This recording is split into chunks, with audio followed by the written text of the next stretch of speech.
Bapak, Ibu, dan saudara-saudari yang terkasih di dalam Kristus, Yesus telah bangkit. Itulah yang kita rayakan dalam Paskah.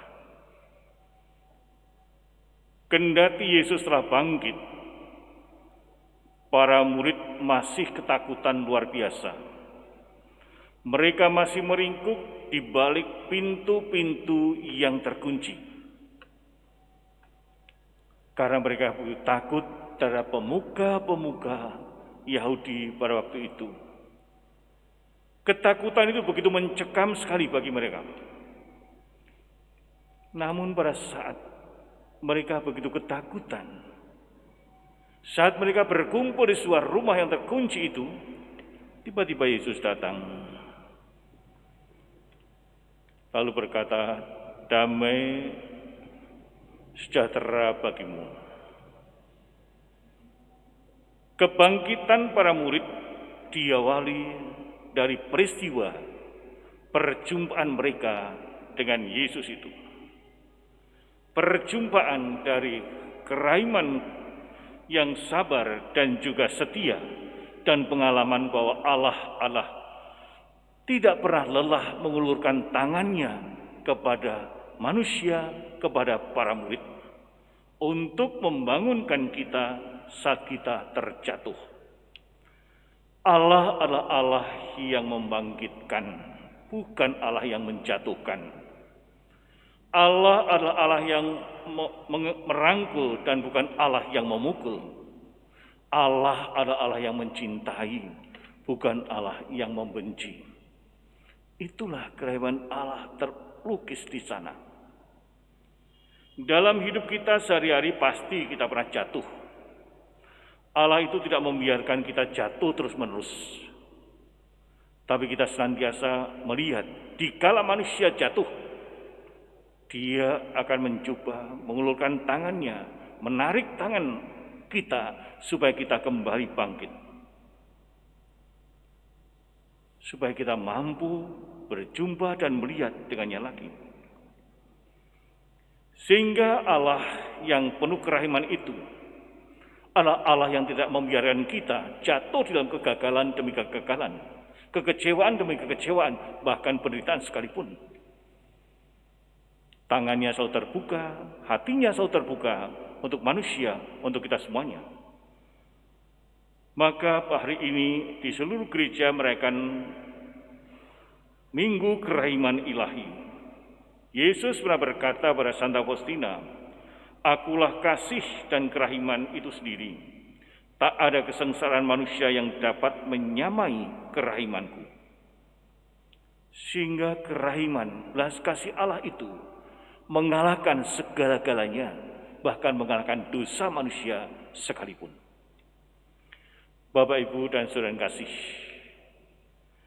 para murid telah meninggalkan Yesus dalam kesengsaraannya, dan para murid juga banyak sekali bersalah ketika hidup bersama-sama dengan Yesus. Tetapi saat Yesus berjumpa dengan para murid, Dia tidak marah. Dia tidak kecewa terhadap sikap para murid. Walaupun pernah dikhianati, walaupun pernah ditinggalkan, Dia tetap tenang dan penuh kedamaian. Pada saat berjumpa dengan para murid, Dia tidak memberi nasihat yang luar biasa, enggak. Dia hanya menunjukkan luka-lukanya di tangan dan kakinya. Menunjukkan luka-luka itulah, menampilkan dari sanalah mengalir kerahiman dan belas kasih Allah yang luar biasa. Maka ketika Yesus bertemu dengan para murid dan tampil berkata, "Damai sejahtera bagi kamu," dan Thomas tidak ada di sana. Ketika para murid yang lain berkata bahwa mereka telah berjumpa dengan Yesus, Thomas itu tidak percaya. "Kalau aku belum masukkan jari ke lubang itu, saya belum percaya." Apa yang diharapkan oleh Thomas dipenuhi oleh Yesus. Ini mau menunjukkan bahwa Kerahiman Allah itu begitu sabar, begitu setia menanti siapapun agar tidak ada seorang pun yang tertinggal dalam hidup ini. Maka ketika Thomas itu berjumpa Yesus pada suatu saat, dan Yesus tetap berkata, damai sejahtera bagi kamu. Terus manggil Thomas, silakan masukkan. Masukkan jarimu, lenganmu ke luka-luka ini. Apa yang terjadi? Ketika terjadi kesentuhan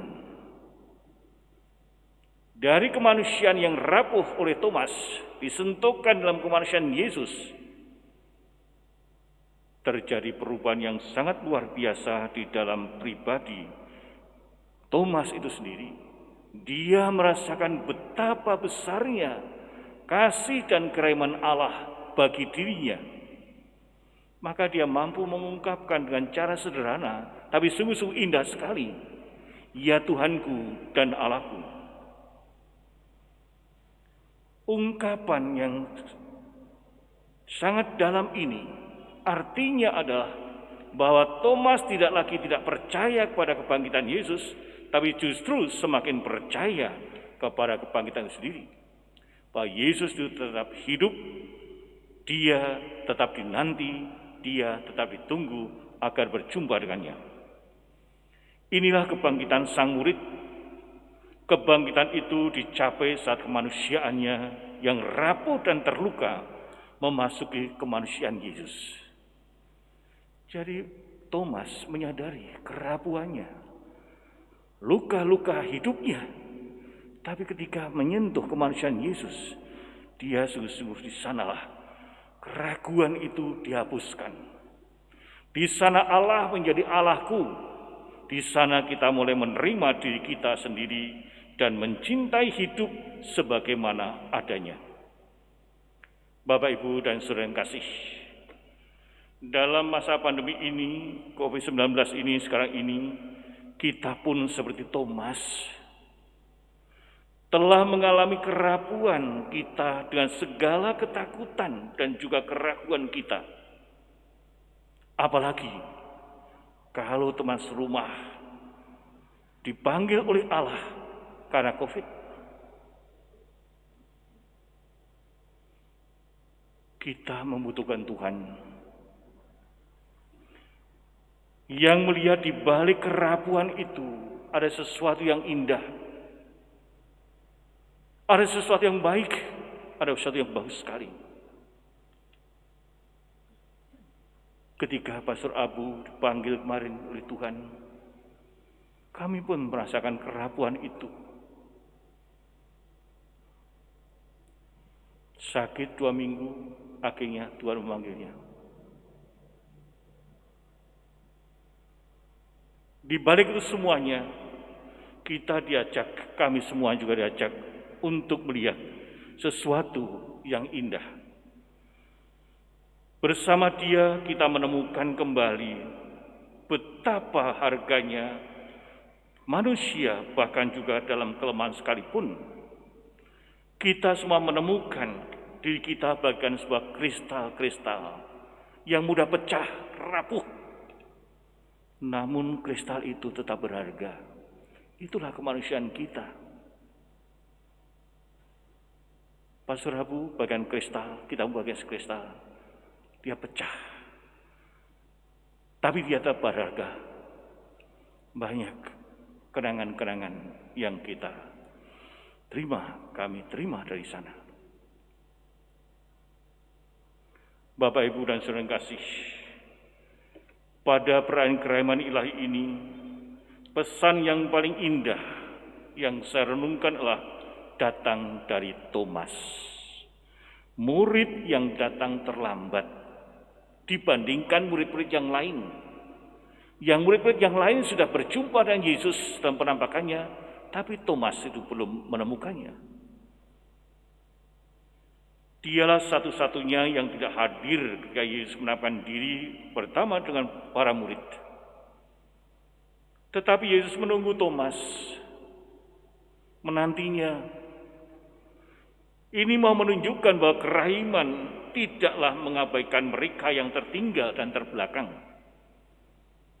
Sementara kita dalam proses seperti ini, dalam proses COVID-19 ini, kita pun juga kalau tidak hati-hati, kita akan dihantam oleh virus yang lebih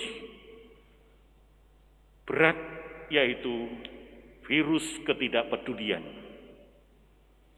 Karena akhirnya dalam perhatian ini adalah, bayangkan Bapak Ibu sekalian, kalau ada orang yang sudah sembuh dari sakit COVID, orang yang bertanya, bahkan takut. Inilah kepedulian sosial, bisa runtuh virus yang berat bagi kita semuanya. Apalagi kalau melihat, wah itu keluarganya barusan sembuh dari COVID, hati-hati. Sehingga menurut saya,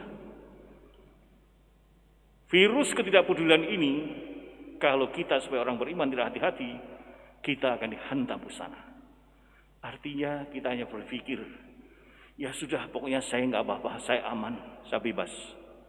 Tapi dekat dengan orang itu takut.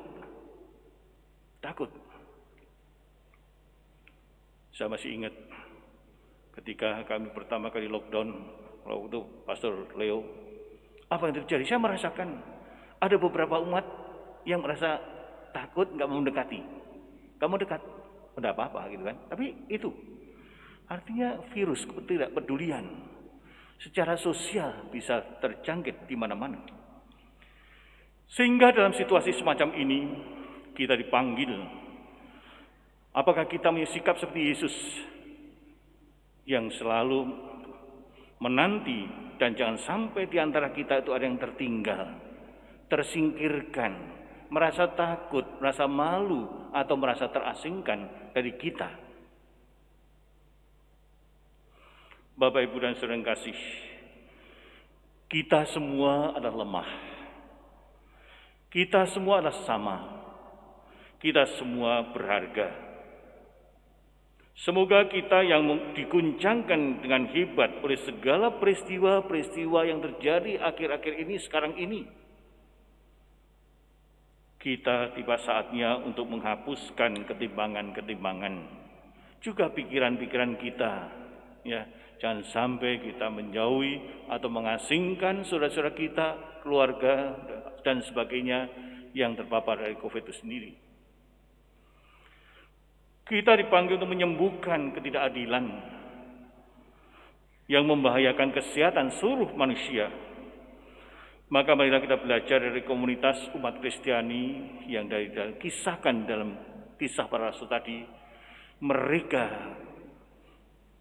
mengumpulkan apa yang mereka miliki, lalu mereka membagi-bagi sesuai dengan kebutuhannya.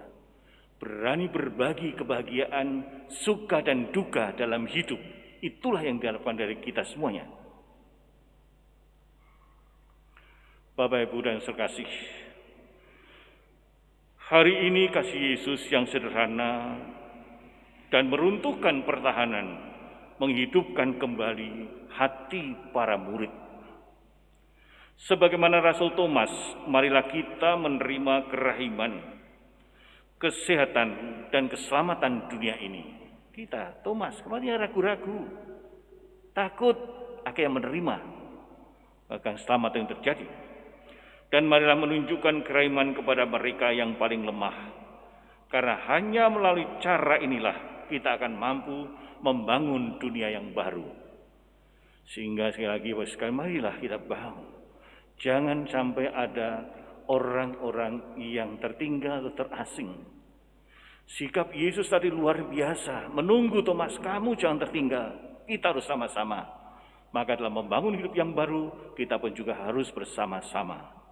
Ya, jangan sampai ada saudara, keluarga yang merasa kita asingkan karena peristiwa-peristiwa COVID itu sendiri. Inilah yang perlu kita renungkan bersama-sama di dalam Minggu Kerahiman Ilahi itu, yaitu bagaimana kita bisa menjadi agen-agen kerahiman Allah di dalam hidup yang real, dalam hidup yang nyata. Semoga Allah yang rahim hadir dalam diri kita dan kita pun menjadi rahim seperti Dia.